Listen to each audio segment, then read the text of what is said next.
Jardines de Mexico is one of the largest floral gardens in the world. They had seven different themed gardens, and they also had three different platforms for major events, which I thought was pretty cool. Loto. ¿Cómo se llama? Están buenas las fotos que les tomé ahí, ¿eh? A ver.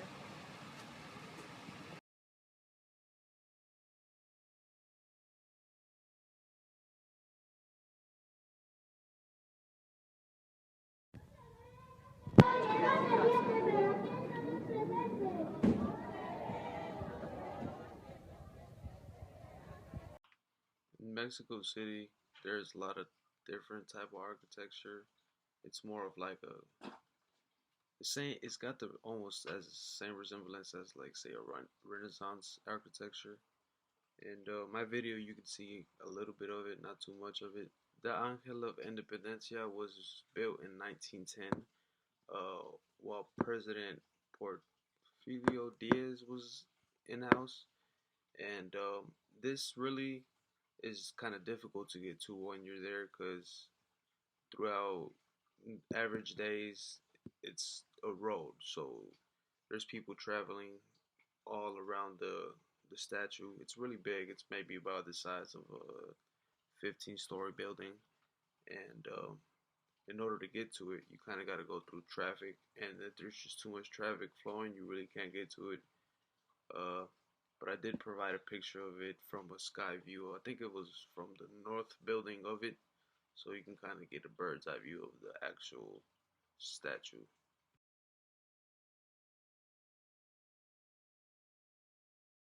The Zocalo is one of the main squares in Mexico City.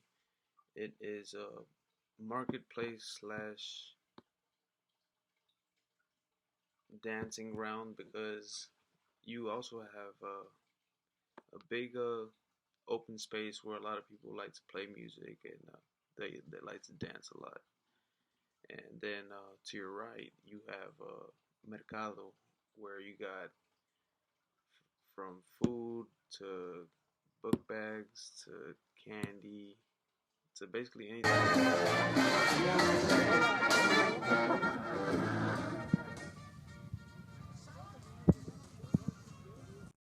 Sí, no se ve desde aquí. Ya, güey. Mira. The Monument of Revolution, Mexico City, is basically a 360-degree view of the whole Mexico City once you get to the top of it. Unfortunately, it's not the actual size that it was before. During the Revolutionary War, it was actually knocked down. It was maybe about the size of the White House in pictures, is what it looked like. But due to the fact that most of it is now underground, they didn't want to build something bigger on top of it, having it come down and destroy it again. So now all it really is a museum where half of it is underground, and you can basically go through where the structural beams are of the original building, and basically it leads you up 3 stories to the top where you can get the whole view of the city.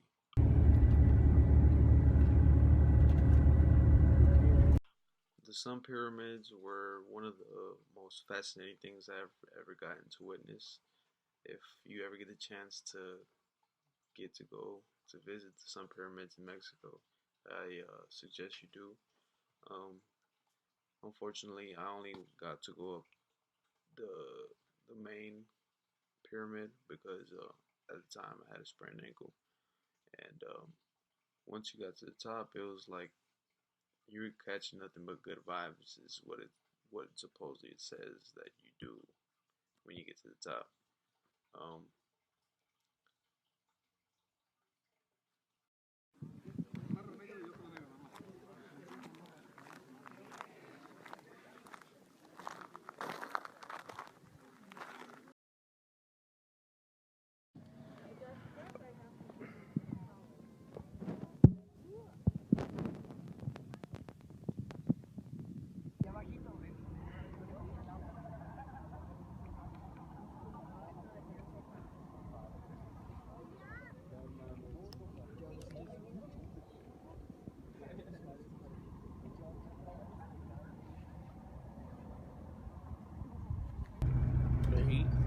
listen to some Weekend. I think they bumped the Weekend down here.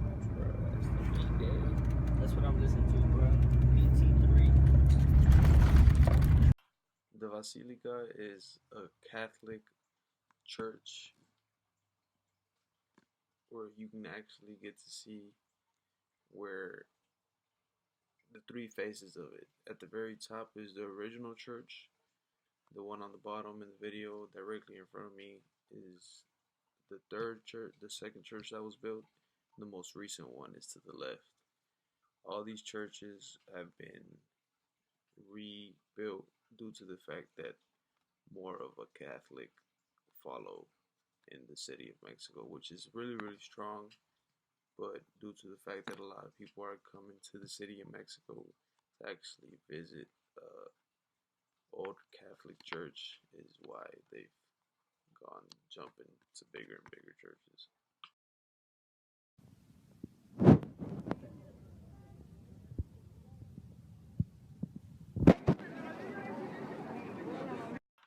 Benito Juarez entered the politics performing Mexican reforms.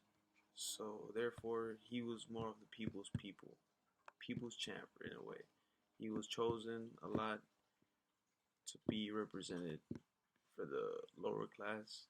Um, this was in 1810, so basically, over time, he just got the people's vote, and so much that they actually built him a monument in the city of Mexico in a park. And in the park, in the dead center in the middle, is his monument, and you can see like for miles maybe. It actually represents a lot of the Greek architecture that we were going through in class.